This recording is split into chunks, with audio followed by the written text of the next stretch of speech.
오늘 여러분들이 주보에 보시면 제목이 바보가 되는 법 이렇게 나와 있죠. 설교 제목 마음에 드세요? 네. 아니, 그동안 너무 바보가 되고 싶었는데 어떻게 되는지를 몰라가지고 이렇게 고민하고 있다가 교회에 왔더니 바보가 되는 법을 알려준다고 하니 정말 교회가 좋구나 이런 생각을 하십니까? 네, 아멘 나올까 봐 지금 긴장하고 있는데요. 제가 사실은 이런 제목으로 말씀을 전하는 건 여러분 너무 잘 아시겠지만 여러분이 바보가 되기를 원해서 이런 설교를 하는 거 절대 아닙니다. 사실은 그 반대죠. 우리가 정말 바보 같은 삶을 살지 않도록 이 새로운 한 해 정말 좋은 기회가 우리 눈앞에 있는데 바보같이 살지 않도록 하기 위해서 이 설교를 하는 겁니다. 근데 우리가 생각하는 것보다 바보가 되는 것이 너무 쉬워요. 우리는 바보가 되기를 정말 원하지 않지만 바보처럼 살기를 너무 싫어하지만 조금만 방심하면 나도 모르는 새에 바보가 되는 거예요. 바보처럼 사는 거예요. 한 예로 눈앞에 온 기회를 놓치는 것은 정말 바보짓 아닙니까? 근데 제가 이렇게 제 인생을 이렇게 생각해 보면 저는 특별히 고등학교 3학년 같은 때 그때 얼마나 좋은 기회입니까? 앞으로 수십 년에 걸칠 제 인생의 토대를 잘 다지고 그 기반을 마련할 수 있고 정말로 공부할 수 있고 인격을 다질 수 있는 그 소중한 기회를, 그 중요한 기회를 그냥 날려버린 거예요. 그냥 놀고 싶어서 무슨 겨울 바다 간다 그러고 강안리 가고 송정 가고 그냥 이렇게 하면서 그 소중한 기회를 날려버린 것이 지금도 너무너무 안타까워요. 그때 그 한 해를, 그 기회를 내가 정말로 잘 선용했다면 공부도 열심히 하고 인격도 다지고 꿈도 꾸고 정말 자라나는 청소년서 기계를 제가 잘 이렇게 준비를 했다면 지금보다는 훨씬 더 나은 사람이 되어 있을 텐데 그 기회를 날린 것이 너무 안타까워요. 또 하나 제가 이렇게 생각할 수 있는 것은 제가 예수 믿고 나서 제자 훈련을 받는데 사실은 그 당시에 그 CCM 가수였고 상당히 좀 유명한 분이었어요. 그 당시에는 최미라는 CCC 출신의 그 간사가 있었거든요. 그분과 함께 제자 훈련을 할 수 있는 정말 절호의 기회가 있었는데 그리고 그 집에도 제가 한번 갔었는데 여자한테 제자 훈련 받기 싫어가지고 제가 안 갔어요. 그때 제가 그것을 받았다면 얼마나 좋았을까. 지금보다는 훨씬 더 나은 신앙인이 되어 있을 텐데. 그리고 그분을 통해서 훨씬 더 많은 좋은 그런 인적인 네트워크도 개발할 수 있었을 텐데 그것이 너무 안타까운 거예요. 기회를 날리는 것은 바보 같은 짓이잖아요. 그렇죠? 근데 같은 기회를 2번씩이나 날린다면 그건 진짜 바보짓입니다. 우리는 오늘 바로 그런 인물의 얘기를 성경을 통해서 살펴보고 바보처럼 살지 않을 비결을 함께 공부하기를 원합니다. 이 인물이 누굴까요? 다윗의 아들인 아도니아라는 사람입니다. 여러분이 성경에 기록된 이 사람의 얘기를 읽어보시면 잘 알겠지만 이 사람은 정말 바보처럼 살다가 간 사람이에요. 무엇이 그를 바보가 되게 했을까요? 왕자로 정말 많은 기회를 갖고 태어났는데 무엇이 그를 바보처럼 살게 만들었을까요? 궁금하지 않으십니까? 열왕기상 1장 2장에 기록된 이 사람의 얘기를 제가 먼저 여러분에게 잠깐 해드리려고 합니다. 이 성경이 너무 기니까 다 읽을 수는 없으니까요. 이 아도니아라는 이름은 여호와는 주님이시다라는 그런 뜻이에요. 근데 이 이름을 가진 이 사람은 다윗의 넷째 아들로 태어났습니다. 그러니까 압살롬이라고 아시죠? 압살롬의 바로 다음에 태어난 사람이에요. 그러니까 압살롬과는 물론 다 배가 다른 그런 왕자였지만 어쨌든 왕자였었어요. 열왕기상 1장에 보면 그는 다윗이 그 말년을 맞으면서 공식적인 후계자 지명을 미루고 있을 때 요압 장군이라든지 그러니까 다윗이 그 오늘날로 치면 국방장관 같은 사람이에요. 그러니까 다윗의 오른팔 같은 요압 장군을 포섭하고 또 아비아달 제사장을 포섭하고 그리고 또 다른 수많은 왕자들 같은 유력한 사람들을 포섭해서 스스로 왕이 되려고 한 것입니다. 그는 자기가 왕이 될 거라고 공공연히 말을 하고 다니면서 기병과 호위병 50명을 자기의 경호원으로 이렇게 데리고 다니며 막 오늘날로 치면 무슨 캐딜락 같은 아주 그냥 시커먼 차량 타고 다니고 경호원들 대동하고 다니고 왕 행세를 하고 다닌 거예요. 다윗이 아직 살아있는 상황에서 그리고 다윗이 생전에 자신의 가까운 사람들에게 솔로몬을 후계자로 정할 거라고 말을 이미 한 상황에서 이와 같은 행동은 매우 위험하고 어리석은 일이었습니다. 그런데도 그는 왕이 되려는 야욕을 숨기지 않았고 그 왕이 되는 모반 역적 모의를 차근차근 진행해 나갔습니다. 이 일이 아도니아의 뜻대로 되었을까요? 그렇지 않았습니다. 하나님이 가만히 계실 리가 없었죠. 아도니아의 왕위 찬탈을 시도에 대한 정보가 그 당시에 선지자였던 나단에게 들어갑니다. 그러니까 나단이 솔로몬의 어머니인 밧세바를 부릅니다. 그리고는 서로 의논을 해요. 그리고는 작전을 짭니다. 그리고는 두 사람이 다윗 왕을 아련합니다. 그리고는 아주 지혜로운 방식으로 다윗 왕에게 이 사건을 알리고 이 일에 뭔가를 하라고 행동을 촉구합니다. 이 소식을 들은 다윗이 바로 솔로몬을 자신의 후계자라고 선포하고 그를 왕으로 세우게 됩니다. 역적 모의가 실패로 돌아가는 순간이었어요. 아도니아 주변의 인물들은 뿔뿔이 흩어지게 되고 아도니아 자신도 성전으로 도망해서 제단불을 잡습니다. 목숨을 부지하기 위해서예요. 성전에서는 처형을 안 시키니까. 솔로몬은 그를 성전에서 끌어내서 그를 처형할 수 있었지만 그렇지만 그는 자비를 베풀어서 살려줍니다. 이 아도니아는 왕자로서 살아갈 수 있는 두 번째 기회를 얻은 것이죠. 근데 그는 이 두 번째 기회조차도 날려버립니다. 2장에 보면 그는 왕이 되고 싶은 야욕을 떨치지를 못해요. 절치부심하면서 작전을 짜던 그는 다윗이 죽은 후에 어느 날 솔로몬의 어머니인 밧세바를 찾아갑니다. 그리고는 솔로몬에게 부탁해서 수넴 여자 아비삭을 자기의 아내로 좀 삼게 해달라고 그렇게 부탁을 하죠. 아비삭이라는 여인은 다윗의 말년에 말하자면 일종의 후궁처럼 돼서 다윗의 침실 시중을 드는 사람으로 간택된 여자였습니다. 비록 왕과 성적인 관계를 맺지는 않았지만 그는 다윗의 후궁과 같은 사람이었고 많은 백성들이 그를 다윗의 후궁으로 생각했었습니다. 근데 그를 자신의 아내로 달라고 부탁을 한 거죠. 근데 이것은 사실은 죽은 왕의 여인을 맞아들여서 왕권에 대한 주장을 하려는 아도니아의 계략이었습니다. 실제로 당시의 고대 근동 문화에서는 죽은 왕의 후궁을 취하는 것이 왕권에 대한 주장을 세우는 것과 같았어요. 여러분 압살롬이 한 행위를 보면 그것을 너무 잘 알 수가 있습니다. 근데 거기까지 생각을 하지 못하고 밧세바는 그냥 젊은 남녀의 로맨스쯤으로 생각한 거예요. 그러니까 이 사람이 아도니아가 왕이 되려고 했다가 그냥 거세됐으니까 너무 불쌍하잖아요. 그러니까 그냥 젊고 예쁜 여자 하나 정도 마음의 위로를 삼으려고 얻으려고 하는구나 이 정도로 생각을 했던 것 같아요. 그래서 밧세바가 그 요구사항을 갖고 자기 아들인 솔로몬을 만나러 갑니다. 그리고 솔로몬에게 그것을 전달을 해요. 솔로몬은 효자였지만 어머니의 그 부탁을 듣고 즉각 그 요청에 포함된 아도니아의 야욕을 파악합니다. 그리고 어머니의 요청을 거절하죠.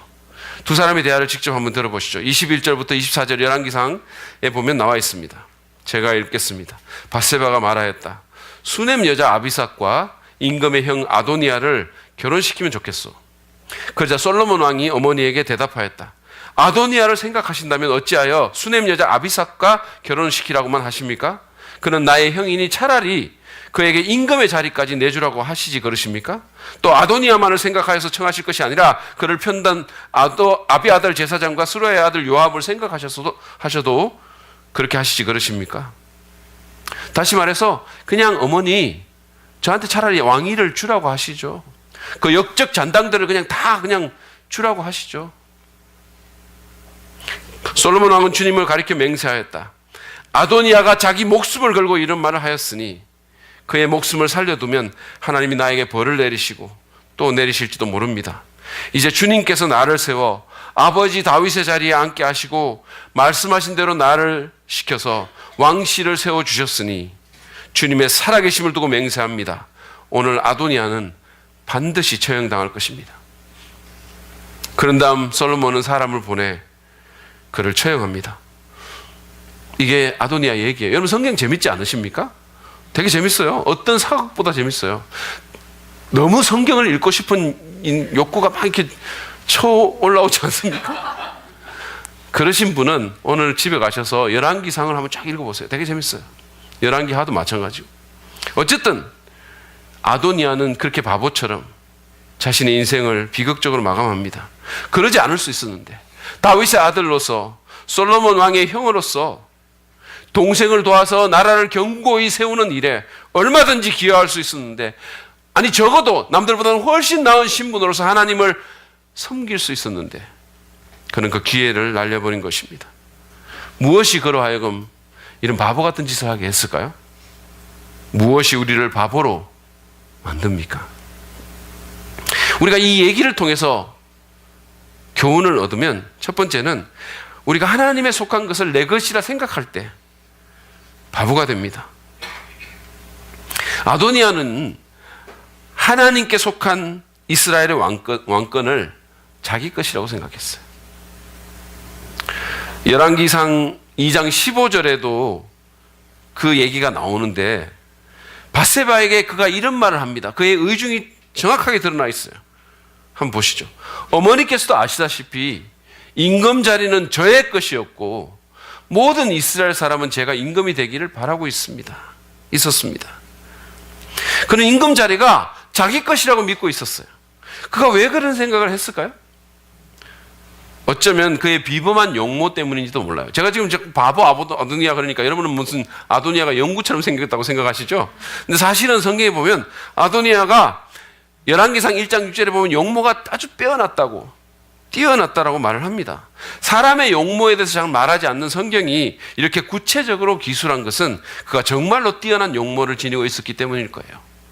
그는 정말로 왕 같은 용모를 지니고 있었을지 모릅니다. 아주 카리스마가 넘치는, 어쩌면 장동건처럼 후광이 비치는 그런 용모를 갖고 있었을지 몰라요. 아주 출중한, 키도 크고 신체도 건장하고 카리스마가 있는 압도적인 용모를 지니고 있었을 것입니다. 그리고 그 용모 때문에 또 많은 사람들이 그를 따랐을지도 몰라요. 그것이 왕권이 자기 것이라고 생각하게 된 계기가 됐을지도 모릅니다. 그러나 그것보다 더 중요한 이유가 있다고 생각하는데, 그것은 이 사람이 현존하는 왕자들 가운데 가장 나이가 많았기 때문이에요. 그는 다윗의 넷째 아들이었는데 그 위에 셋은 다 죽었어요. 암논도 그랬고 압살롬도 그렇고 다 죽었어요. 그러니까 지금 그는 가장 장자입니다. 그래서 그는 왕권이 자기 것이라고 생각했을지 몰라요. 그러나 그것은 그냥 자신만의 생각이었었어요. 예전에 개그 콘서트에 그건 네 생각이고 뭐 이런 말이 유행됐던 적이 있어요. 그게 딱 맞는 경우입니다. 다윗은 나라를 그에게 주겠다고 약속한 적이 없어요. 백성들이 그를 왕으로 추대한 적도 없습니다. 하나님이 택하신 것도 당연히 아니에요. 선지자가 와서 기름을 붓는다거나 이런 일도 없었습니다. 그런데도 그는 그것이 자기 것이라고 생각했어요. 그래서 그는 계속해서 그것을 탐냈고 결국은 바보처럼 살다가 비참한 최후를 맞고 말았습니다. 우리도 아도니아처럼 내 것이 아닌데 내 것이라고 생각하며 살지는 않습니까? 이번 겨울에 저희 집에 이런 일이 있었어요. 거실 온도를 저희 집사람이 한 17도 정도로 맞춰놓거든요. 보통 한 15도 하다가 조금 은혜가 있으면 17도 이렇게 맞춰놔요. 너무 추운 거예요. 그래서 제가 20도로 살짝 올려놨었어요. 그녀가 그 눈금을 보지 않기를 간절히 바라면서. 그런데 저의 그 만행이 들킨 거예요. 우리 집사람이 그 만행을 발견하고는 아니 왜 이거를 이렇게 올려놨나고, 집이 불불 끓는다고. 20도인데. 그러면서 이렇게 하면 난방비가 얼마나 나올 줄 아냐고 막 잔소리를 하는 거예요. 근데 그걸 이렇게 듣고 있던 저희 딸내미가 자기 엄마 편을 들면서 맞아. 왜냐면 지방은 무지하게 따뜻하거든. 그냥 맞아. 아빠가 아빠 돈으로 난방비 내. 이러는 거예요. 기가 막혔었어요. 그래서 제가 말했어요. 플리바, 이 집의 모든 돈은 다 아빠 돈이야. 네 학비, 네 옷값, 모든 것은 다 아빠 돈에서 나오는 거야. 이 집에 네 돈, 엄마 돈이라는 것은 없어.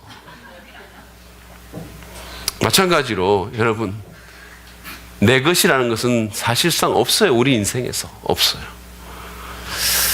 우리의 모든 것의 소유주는 하나님이십니다.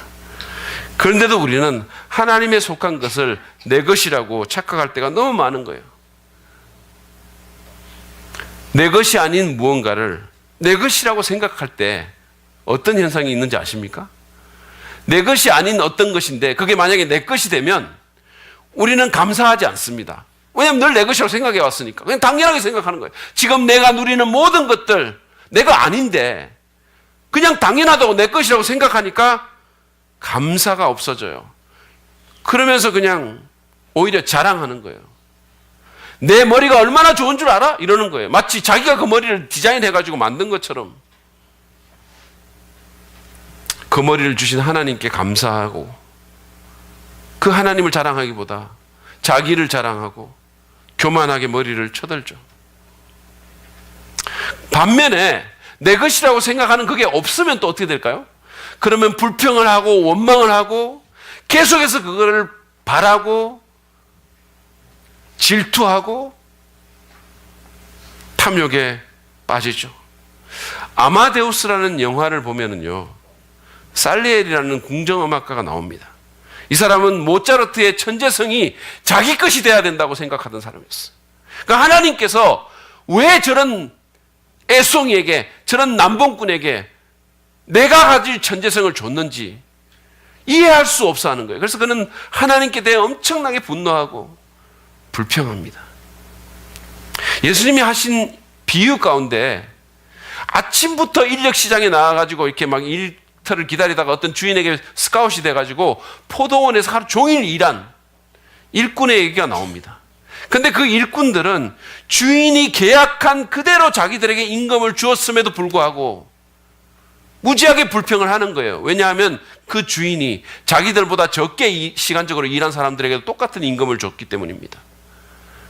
주인이 자기 돈으로 자기들보다 좀 적게 일한 사람들에게 호의를 베풀었다고 무지하게 분노하는 거예요. 자기들은 계약한 그대로 다 받았거든요.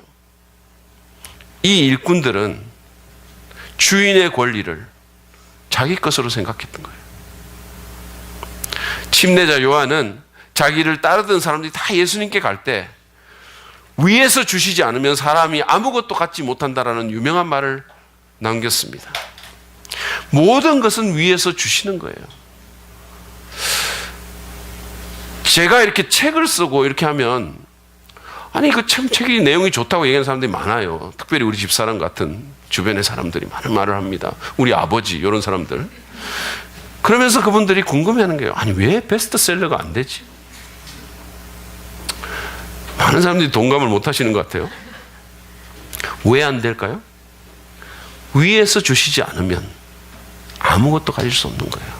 여러분 그러므로 그냥 있으면 있는 대로 감사하고 없으면 없는 대로 만족하며 살아야 돼요.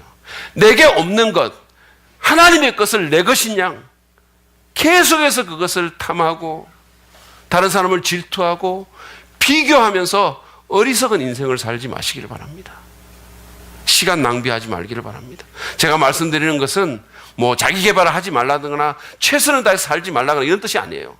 내게 있는 것, 내게 주어진 기회를 최선을 다해 선용하되 그러나 동시에 만족하며 사십시오. 그리고 이것이 다 하나님께 속한 것임을 인정하고 감사하며 사시는 저와 여러분 되시길 바랍니다. 오늘 이 얘기가 또 하나 우리에게 주는 교훈은 은혜를 하찮게 여길 때 우리가 바보가 된다는 거예요.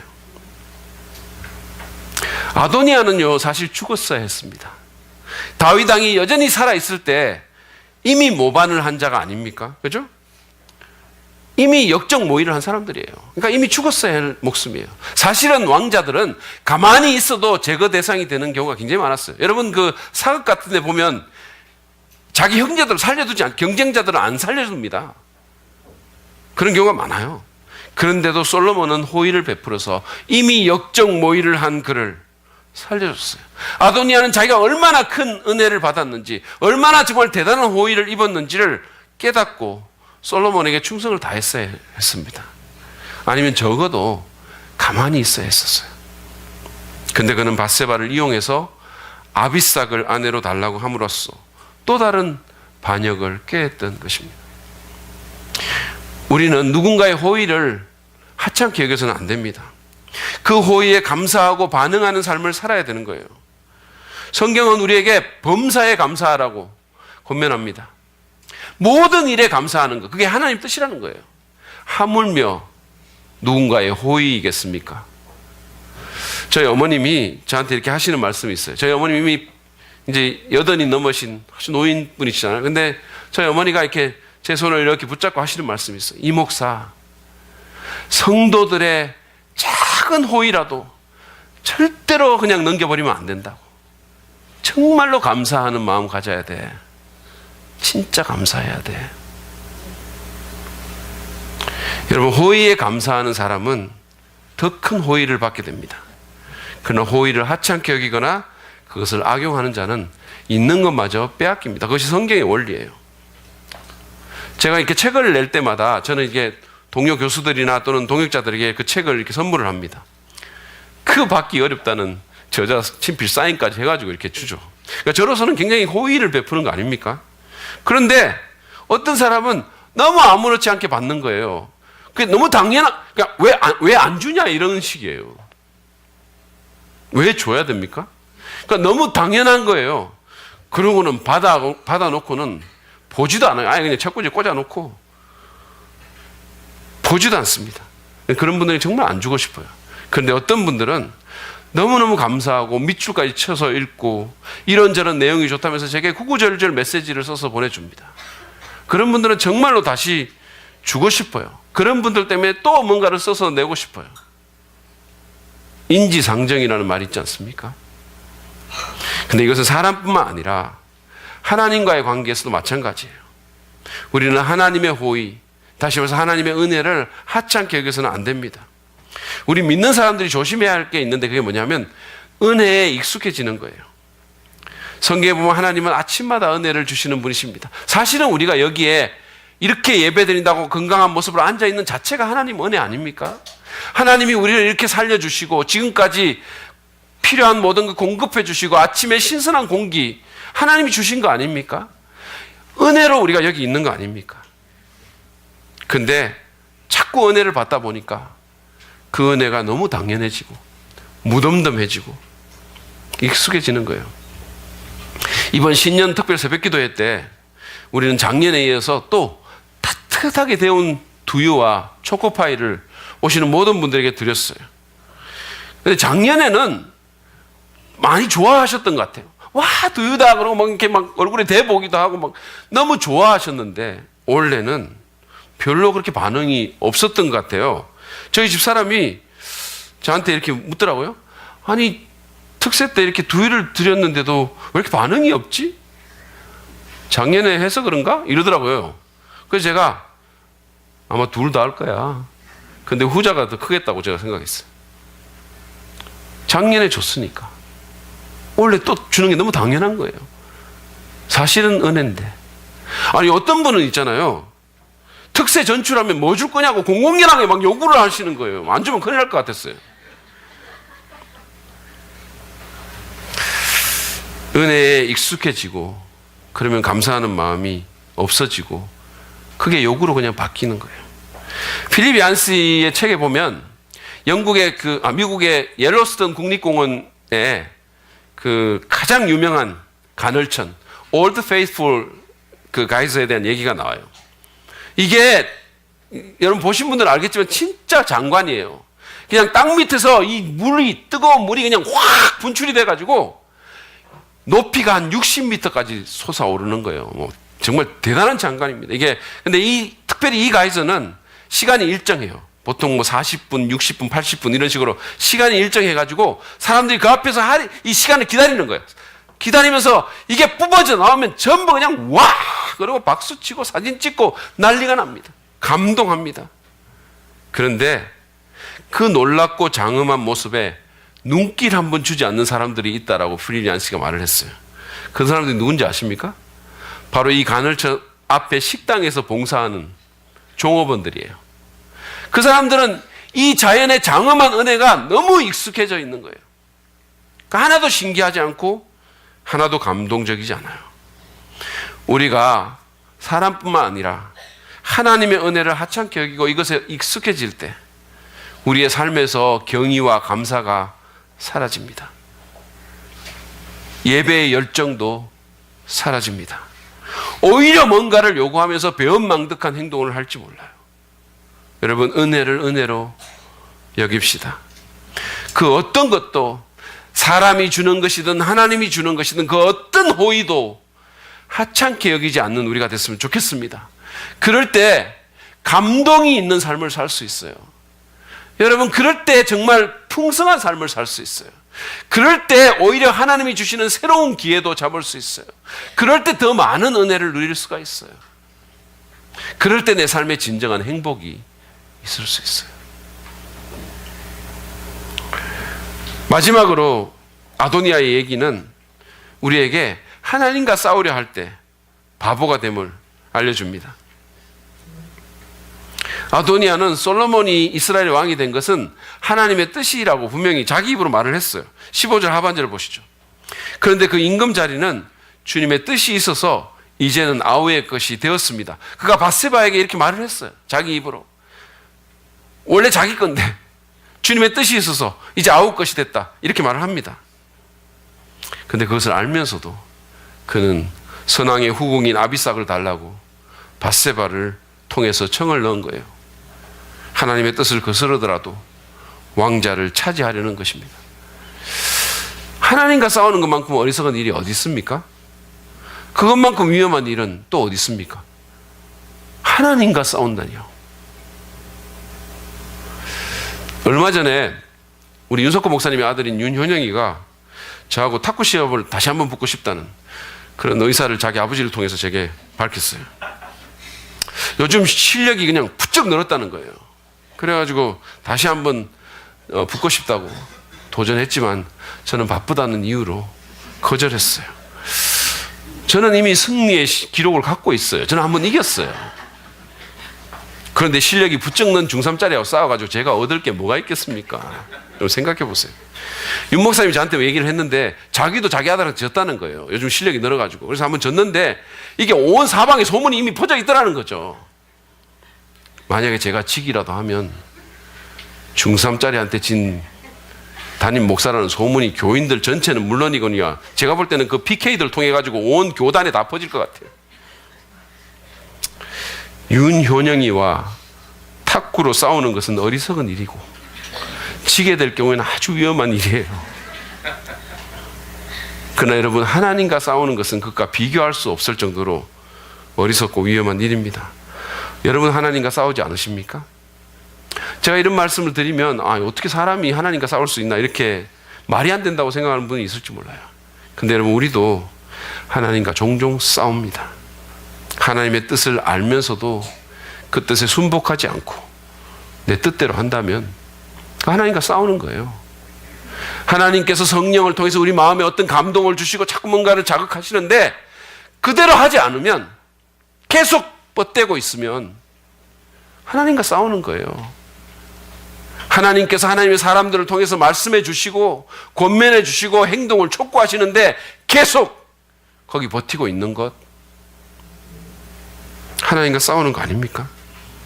하나님께서 용서하라고 하는데 오히려 보복을 꾀한다면 그게 바로 하나님과 싸우는 거예요.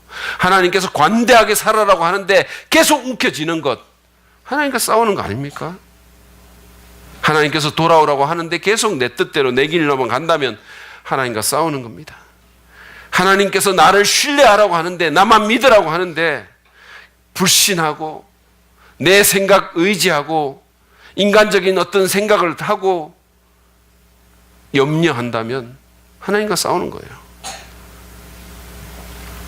하나님께서 다른 사람에게 주신 것 욕심내지 말고 탐욕 갖지 말라고, 네게 있는 걸로 만족하며 살라고 하는데 계속해서 욕심내고 그 욕심의 노예가 돼서 정신없이 산다면 그거 하나님과 싸우는 거예요. 하나님의 사람들, 하나님의 교회를 핍박하는 것, 거기에 해를 끼치는 행동하는 것, 하나님과 싸우는 거예요. 사울이 바울이 되기 전에 사울이 교회를 핍박했을 때 부활하신 예수님께서 사울에게 나타나서 이런 말씀을 하셨습니다. 사도행전 26장 14절이에요. 사울아 사울아 너는 어찌하여 나를 핍박하느냐. 사실은 사울이 예수님 핍박한 적 없거든요. 사울은 예수님 믿는 사람들 핍박했어요. 그런데 하나님 예수님 뭐라고 말하냐면 사울아 왜 너는 나하고 싸우려고 하니? 그러면서 이렇게 얘기합니다. 가시 돋친 채찍을 발길로 차면 너만 아플 뿐이다. 하나님하고 싸우면 우리만 손해라는 거예요. 고통당하는 쪽은 우리 쪽이라는 겁니다. 그러니 그만하라는 거죠. 여러분 소설가 공지영 씨 아시죠? 이 사람은 하나님을 떠나서 자기 뜻대로 자기 의지대로 인생을 산 사람이에요. 자기 재능과 자기 능력으로 돈도 벌었고 유명 작가가 된 사람입니다. 인기도 많이 얻었어요. 그러나 하나님과 싸우는 동안 그녀는 결코 행복할 수 없었다라고 고백합니다. 그 많은 돈과 인기에도 불구하고 우울증에 걸렸고 영혼의 허기를 폭식으로 달랬다라고 얘기를 했어요. 영혼이 허로우니까 계속 뭘 먹는 거예요. 폭식증에 걸린 거예요. 마침내 그녀가 눈물을 펑펑 쏟으면서 하나님 앞에 돌아와서 하나님 앞에 엎드리며 항복했을 때 자신에게 평안이 왔다라고 고백을 했어요. 그리고 책에서 이런 말을 했습니다. 항복과 행복은 획 하나 차이다. 그렇습니다. 여러분 항복이 행복이에요. 하나님께 항복할 때 우리에게 행복이 옵니다. 하나님의 뜻에 그러므로 순복합시다. 뻗대지 말고, 뻗대면 뻗댈수록 시간 낭비고 우회하는 거고 우리만 괴로운 거예요. 순종합시다. 항복합시다. 그럴 때 그분의 은혜와 능력과 임재를 경험할 수 있게 됩니다. 하나님의 뜻에 순복하는 것보다 더 지혜로운 길은 없습니다. 그것보다 더 현명한 삶은 없습니다. 올 한 해 하나님의 뜻에 순복함으로써 정말 지혜롭고 은혜 충만한 삶을 살기를 바랍니다. 여러분 싱어송라이터인 김도양 씨를 아시는 분이 있을 겁니다. 이 사람은 낙엽이 지던 가을의 어느 날 낙엽 떨어지는 것을 보면서 자신의 인생을 돌아봅니다. 그리고는 난 참 바보처럼 살았군요라는 노래를 짓게 되죠. 아도니아는 바보였고 그 노래 제목처럼 바보처럼 살았습니다.